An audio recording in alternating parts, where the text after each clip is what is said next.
नमस्कार दोस्तों, स्वागत है आप सबका आपके अपने चैनल अल्फा प्लीडर्स में। मैं अभिषेक मिश्रा वशिष्ठ प्रस्तुत हूँ फिर से एक और अध्याय के साथ में, जो कि सीआरपीसी के लेक्चर सीरीज का एक और वीडियो है, जो कि एफआईआर और कंप्लेंट के बारे में है कि आखिर इन दोनों के मध्य में अंतर क्या होता है और इन दोनों के बीच में समानता क्या होती है, इनमें सिमिलरिटीज़ क्या होती है। तो आज के इस वीडियो में हम इन सारे पॉइंट्स को कवर करने वाले हैं। तो बिना किसी अनावश्यक भूमिका के चलिए आरंभ से प्रारंभ करते हैं।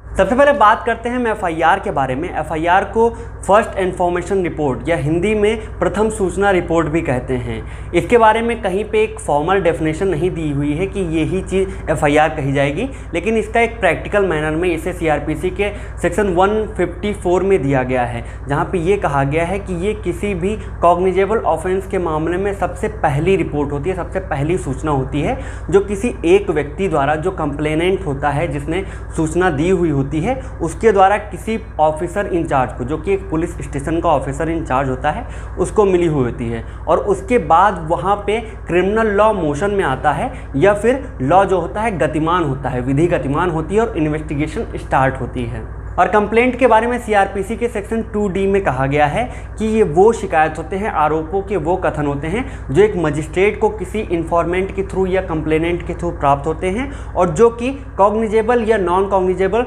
दोनों ही ऑफेंसेस के मामले में हो सकते हैं। इसी पॉइंट में एक एक्सप्लेनेशन देते हुए ये कहा गया है कि पुलिस रिपोर्ट कहीं भी कंप्लेंट नहीं होती, लेकिन इसमें यह कहा गया है कि अगर एक पुलिस ऑफिसर प्रॉपर इन्वेस्टिगेशन के बाद किसी नॉन कॉग्निजेबल ऑफेंसेस के मामले में एक रिपोर्ट सबमिट करता है, तो उसे यहाँ पे एक कंप्लेंट की तरह डील करा जाएगा और उस जो ऑफिसर ने जिसने रिपोर्ट वो सबमिट करी है उसको कंप्लेनेंट माना जाएगा। तो आगे बढ़ते हुए हम बात करते हैं एफआईआर और कंप्लेंट के बीच में समानताओं के बारे में, इनके सिमिलरिटीज़ के बारे में। तो सबसे पहली सिमिलरिटी इनके ऑब्जेक्ट के बारे में है या उद्देश्य के बारे में है। दैट मीन्स कि चाहे एफआईआर हो या कंप्लेंट हो, शिकायत हो या प्रथम सूचना रिपोर्ट हो, दोनों का ऑब्जेक्ट, दोनों का पर्पज क्रिमिनल लॉ को मोशन में लाना या विधि को गतिमान करना, जिससे कि इन्वेस्टिगेशन स्टार्ट हो सके, इनिशिएट हो सके, ये होता है। इनके मध्य में दूसरी समानता इनके फॉर्म के बारे में है, जिसका मतलब ये हुआ कि एक एफआईआर हो चाहे कंप्लेंट हो, दोनों ओरल फॉर्म में भी हो सकते हैं, मौखिक रूप से भी हो सकते हैं और रिटन भी हो सकते हैं। वो चाहे अगर पुलिस इंचार्ज को दिए गए हैं, अगर ओरल फॉर्म में है तो उसको रिटन में रिड्यूस कराया जाएगा, उसको लिखित रूप में लिखा जाएगा,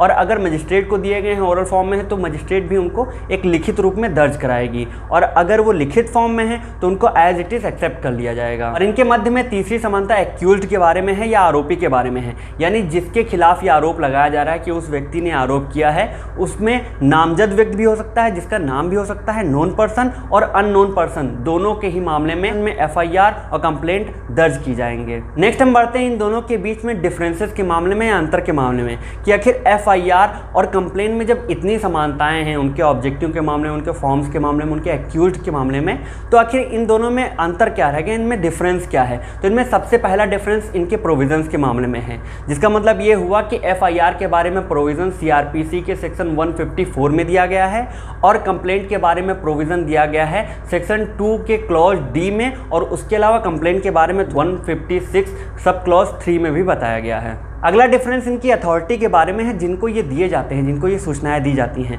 तो एफआईआर के मामले में इन्फॉर्मेशन जो दी जाती है वो एक पुलिस स्टेशन के पुलिस इंचार्ज को, जो भी ऑफिसर इंचार्ज होता है, उनको दी जाती है, और कंप्लेंट जितने भी होते हैं वो मजिस्ट्रेट को जाते हैं। तीसरा अंतर या डिफरेंस इनके मध्य ऑफेंसेस के मामले में है, जिसका मतलब ये हुआ कि एफआईआर में जो ऑफेंसेस होंगे, एफआईआर हमेशा एक कॉग्निजेबल ऑफेंसेस के मामले में होती है, जबकि कंप्लेंट कॉग्निजेबल और नॉन कॉग्निजेबल दोनों के मामले में हो सकती है। और सबसे लास्ट में इनके बीच में डिफरेंस एक्शन के मामले में है कि कौन सी अथॉरिटी एक्शन लेती है। तो एफआईआर के मामले में एक्शन लेने का अधिकार मिला हुआ है पुलिस इंचार्ज को। पुलिस इंचार्ज जो भी होगा, वो जैसे ही उसको इंफॉर्मेशन मिलती है किसी कॉग्निजेबल ऑफेंसेस के मामले में, वो तुरंत एक्शन लेगी, आवश्यकता पड़ने पर जो भी एक्यूज्ड है, जिसके खिलाफ ये मुकदमा दर्ज किया गया है, जिसके खिलाफ एफआईआर में इंफॉर्मेशन मिली हुई है, उसको बिना वारंट के गिरफ्तार कर सकती है। जबकि कंप्लेंट के मामले में एक्शन क्या होता है कि मजिस्ट्रेट उसके सबऑर्डिनेट्स जो भी इंफीरियर होते हैं, जिनको वो सही लगती हैं, उनको इन्वेस्टिगेशन का ऑर्डर देते हैं। तो सीआरपीसी के इस वीडियो में आज के लिए बस इतना ही। आई होप कि आपको एफआईआर और कंप्लेंट के मध्य में इसके